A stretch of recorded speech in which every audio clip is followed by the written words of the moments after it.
You ask Tiger to solve. This deals with linear equations with one unknown. The final result is x equals 9/2. Let's solve it step by step. Simplify the expression. Expand the parentheses. Multiply the coefficients. Simplify the arithmetic.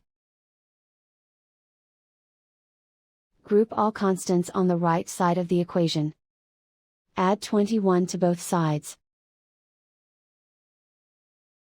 Simplify the arithmetic.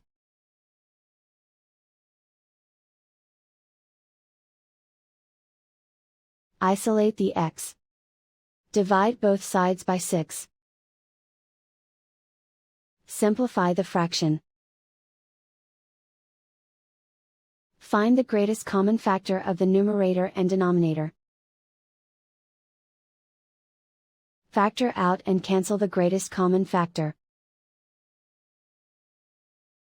And so the final result is x equals 9/2.